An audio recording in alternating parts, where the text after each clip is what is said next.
Hey everybody, and welcome to another mail art video. Today's video is going to be a little bit different because I am actually opening up all of the design team packages from Crafty Lisa's vintage July sale. So if you don't know, I am a design team member for Crafty Lisa's Vintage. She sells vintage paper and ephemera and all of the great stuff that we all love to work with on Instagram. And she has a sale that is coming up this weekend, and I started working on some things and I had to unbox everything or open everything. The way Lisa packages all of her things is with like the greatest detail and care, so nothing gets damaged during shipment. It's aesthetically pleasing when you open the package, and it's so organized, and I just really have a lot of respect for how Lisa chooses to package all of her items. And I'm sorry it's going super fast. I had to speed it up. I want you guys to be able to see the things, but it took me quite a bit of time to open everything. And I did this on purpose. I opened everything all at once. I wanted to get to know the items right away so that I could not only see everything that we had coming in for this sale, but because I wanted to get some ideas churning for future projects. So like I said, I'm opening up everything super quickly. I'm sorry it's so fast, but you're going to get basically a sneak peek of everything that Lisa is going to be putting in the sale. So in today's video, I am going to be making a vellum envelope to decorate, and I'm also going to be making like a card that ends up turning into like an ephemera pocket folder. I've really been enjoying making these lately. If you have been watching my mail art for the past month or so, you'll have noticed that I have really sort of enjoyed making these little pocket folders and these ephemera holders because I tend to send a lot of stuff in my mail. And I know that it can be fun to just sort of shove a bunch of stuff into an envelope with your letter and send it on its way. But I know that when I get a letter and somebody has taken the time to create something to hold all of these treasures that they're sending me, it just has such a lasting effect. The feeling is just so personal and intentional and intimate, and it just means so much to me personally when I get something like that. And so I have really endeavored to try to make sure that when I send something out, I'm doing the same thing for that recipient.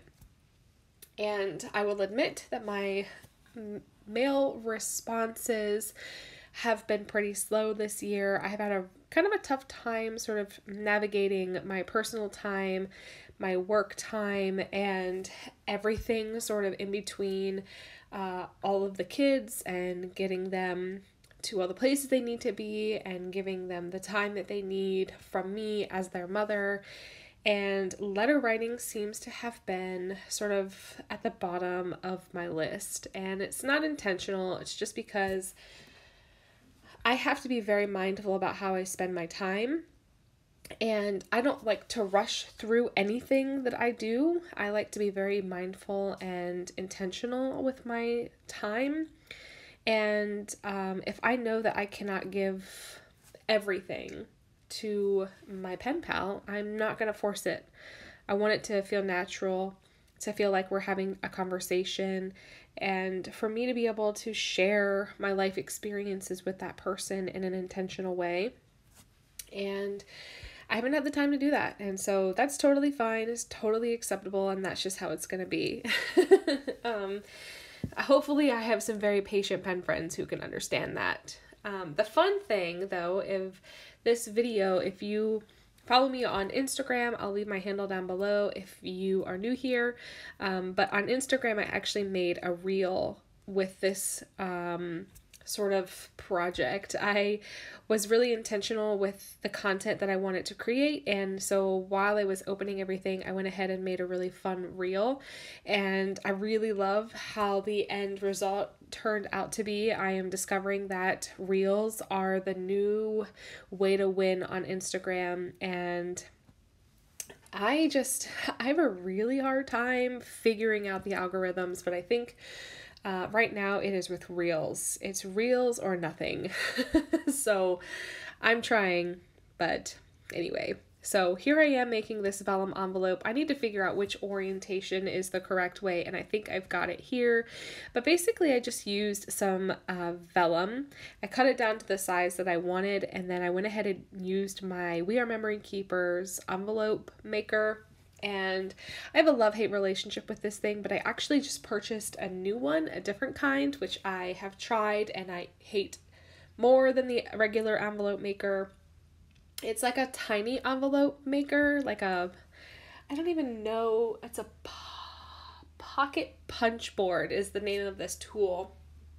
And I have tried desperately to figure it out, but I think I just have to give it to my husband and have him teach me, because that's how I learned how to use my envelope maker. Because I cannot figure this thing out. I don't know what it is. I don't know. I am just, it's not even like tech, but I'm just not tech savvy at all. It's why I don't have like a Cricut or a Silhouette or anything like that, because I know I would never be able to figure out. I don't even have like the analog version of that where you just have to sort of slide a metal die through. I don't even have anything like that because I just can't cope. Like, I can't do it.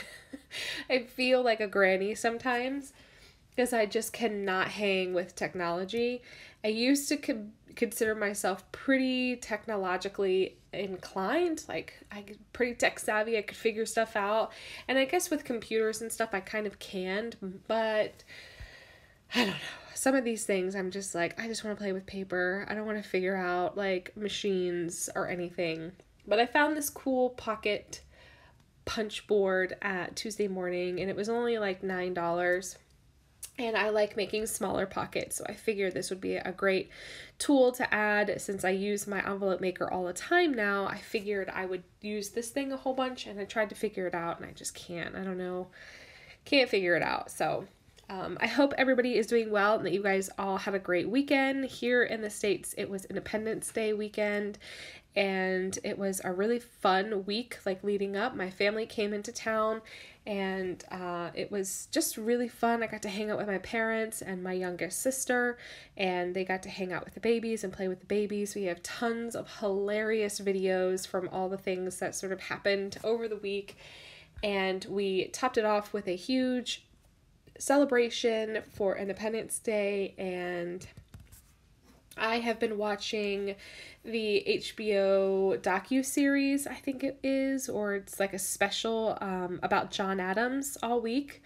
And if you guys know me, you know I'm a huge history nerd, and I have sort of, not recently, but more recently, fallen in love with revolutionary history. I just think it's so intriguing how our country came to be. And so I have just sort of dived into that, into the history of how our country came to be. I think it's super interesting, so heartbreaking in like a lot of different ways, but I don't know. I just love history. I love the human experience. I think it's so intriguing, and seeing how far we've come and all of it. So in honor of our Independence Day week, I decided to watch John Adams all week. It's really good. If you have HBO, it's on HBO right now. I know it wasn't. I think it's because of the time of year. And I had seen it before, but watching it again, I'm realizing that I didn't really remember as much as I thought I did, or the stuff that I have learned since I watched it last. I seem to be enjoying it more. Not the characters, but the people in the show have much more personality now, because I know much more about them.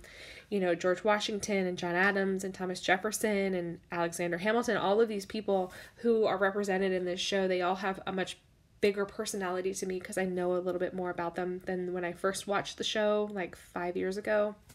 So I'm really enjoying it, and yeah, I just think it's really interesting.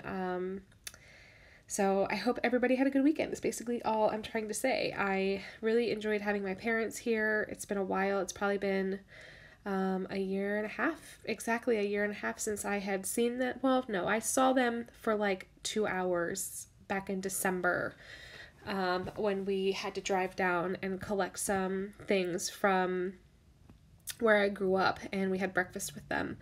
But I was pretty sick and not really feeling great, so there wasn't a whole lot of like enjoyment time. But this time we got to spend more time. The last time they had seen the babies was 2 Christmases ago, so Clara was like like 6 months old or something. So my mom really enjoyed being able to see her personality. And yeah, the babies were obsessed with my youngest sister. She's 17 now. They were obsessed with her, and they basically just didn't detach themselves from any of them until they left. So it was really great to see that, and made my heart super full, and it was just really good for my heart, I think, to be able to be in the same space as my parents and my sister, and to be able to watch them with my children, and to create these memories with them. They don't live anywhere near us. It takes them 2 days to get to where we are from where they are by driving, and it's just not an easy feat. And we live closer to my husband's family. My husband's parents are in our lives constantly. We see them all the time, and so they have really great relationships with my husband's parents, but when it comes to my parents and my side of the family, they just don't get to see them as often, and it's hard for me personally, knowing that they don't get that same time. So anytime we get with them is fun. Anyway, I'm rambling. I am trying to do a new technique. I'm recycling the card that Lisa attaches everything to. It's this really beautiful color speckled cardstock. And I'm trying to reuse that paper or that card because it's beautiful and I don't want to waste it. And so I've just ripped one of those postcards so that the postmark was on there, and then just glued it on so that it would, the top of the card, because it's cut unevenly, and I did that intentionally, it would tuck into that little postcard thing. And now I'm gluing down the little pockets that are going to hold the ephemera. So you'll see sort of what I'm talking about. I'm going to show how I tuck it into that, and it becomes like this holder, but I'm stuffing stuff in so you guys can get a visual of what exactly I mean by pockets. Yeah, I really love this process. I think it's really fun, it's really interesting, and it creates a lot of texture and interest for the person that receives it in the mail. And you know what? Most of the time when I make these things and I make them all pretty for the screen, I completely forget about what I've done. And then my P.O. Box mail giveaway thing that I do at the end of every month, I usually just put that in an envelope and send it to the monthly winner. So it's been super convenient to be able to have this. But there you can see I've sort of tucked it behind there, and I want to decorate it so that it looks a little bit more interesting, and then that's going to be it. So I hope that you guys haven't minded my rambly video. I have missed you guys. It's been a while since I've done a voiceover, and I had a lot to say apparently. If you are new here, I would encourage you to hit that subscribe button so you don't miss any videos in the future. Everything you need will be down in the description box below. If you have any questions, always feel free to leave them down below. And I will catch you guys later. Thank you so much for hanging out with me. I hope you have been inspired and found the content entertaining and fun. I will catch you guys later. Thank you so much for hanging out with me. Bye.